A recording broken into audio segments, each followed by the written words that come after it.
Hello everyone, welcome to my channel. My name is Shari and I am based here in Cagayan de Oro City. Welcome to another episode of Shy Talk. So kung hindi nyo pa napanood yung first na episode, ilalagay ko yung link sa baba. So this is a part of my channel where magbabasa ako ng real story from real people and I will give my advice at the end.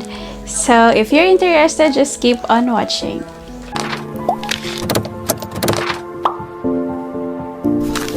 Okay guys, so our letter sender for today is a female and is around 30 years old.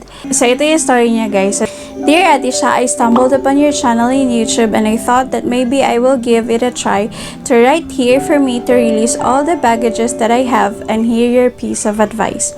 I was once a positive person, full of life and love, but there was this one tragic event that changed my life's perspective. I won't go through the details because this is really a long one, except the summary.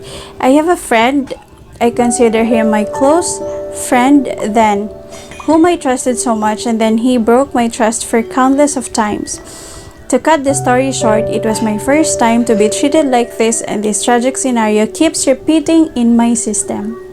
I lost my life and I was changed 360 degrees. I feel like I have no control of everything.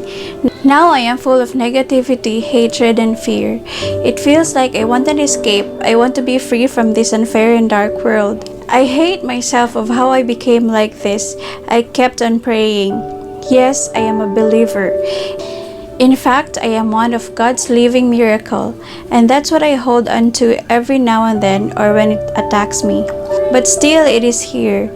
I don't really know why I felt so much fear and anxiety when I know God is with me. I wonder when will I be back to my normal self again. I am really longing to be back. I am, by the way, an empath. If you are in my shoes, how would you deal with it? So guys, yun yung laman ng ating letter for today's video, and she mentioned there that she is an empath. So, sinearch ko sa Google yung empath. Sabi dito, empaths are highly sensitive individuals who have a keen ability to sense what people around them are thinking and feeling. Psychologists may use the term empath to describe a person that experiences a great deal of empathy, often to the point of taking on the pain of others at their own expense. So yun, if ako yung nasa place niya, every time na maka-feel ako na worthless, maka-feel ako ng anger, ng hatred, or anything that is not good, na feeling ko hindi talaga yun kay Lord na mga feeling, lagi kong ino-open yung Bible app ko. To our letter sender, promise, hindi ka nag-iisa. Maraming tao na may mga burdens, mga heavy burdens na dinadala, but lumalaban sila sa buhay. And yun, para sa akin, I think ang pinaka-solution dun sa mga ganyan na mga cases is just to pray, to hand it over to God, to pray about it every night, or kung kailan kailangan na na-feel mong kailangan mong mag-pray. So there was a time na naka-encounter ako ng sobrang bigat na problem with my family member, and hindi kasi yung family ko mostly nasa Manila sila, so kami lang ng mama ko dito sa Mindanao, so sobrang malayo sila para puntahan at para kausapin. So there was a time na sobrang bigat para sa akin. Hindi ko alam kung anong gagawin ko. Hindi ako makapag-concentrate sa ginagawa ko. Kaya, yung ginawa ko is pumunta ako sa comfort room and umiyak ako. Nag-pray ako sa Lord. Umiyak ako nga, Lord, please embrace my family member. Please tell her that you love her. So yun yung ginawa ko, and after that I was comforted.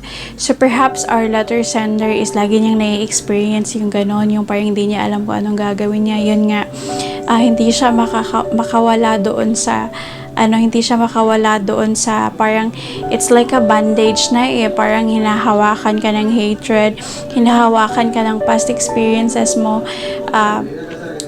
Ang pasasabi ko lang talaga is to pray about it. Ibigay mo kay Lord lahat yan. There was a time when sobrang nasaktan ako. Hindi ko alam kung paano ako mag-respond. Alam mo yung sobrang trusted mo na person, sobrang nasaktan ka na iba pala yung dating mo sa kanya. So, ang ginawa ko is, yun nga, nasaktan ako. Siyempre, di ba, the tendency ang gagawin mo once nasaktan, diba, iisipin mo na gumanti, paano ka gaganti, ganun yung iisipin mo. But the Lord said in His word that vengeance is mine. So, yung ginawa ko is, I prayed. Yan sabi ko sa prayer ko, Lord, nasasaktan ako, sobrang sakit. Please take this pain from me. Please take this pain from my heart.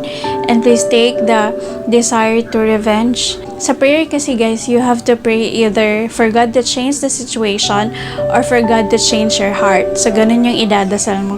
So yun yung ginawa ko. Yun yung pinag-pray ko doon sa situation ko. Papakita ni Lord sa iyo kung gaano kanya kamahal. So yun, parang haba na yata na sinabi ko.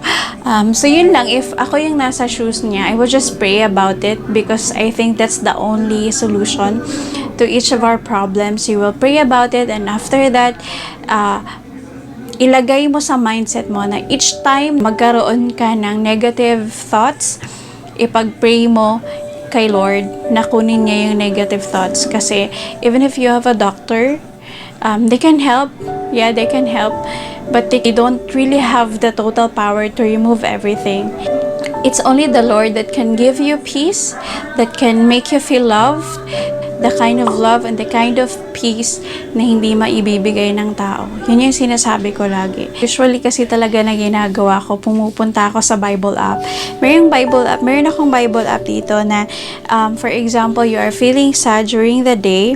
Ayan, so pwede mong, nag-record ba siya? Wait. Tawag dito sa Bible app na to is YouVersion Bible. So, ito siya.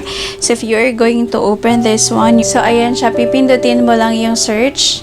And then, nakikita nyo ba tong tawag dito yung mga emoji. So, if you're feeling, for example, angry, or feeling sad, or this one, if you feel abandoned, afraid, anxious, confused, stressed, or this one, hopeless, discouraged, depressed, you just click the words or the emotion na nafe-feel mo, and then mag-show siya ng mga verses, comforting verses na makikita mo. For example, this one, James 5:13. Are any of you suffering hardships? You should pray. Are any of you happy? You should sing praises. 1 Peter 5:7. Give all your worries and cares to God, for He cares about you.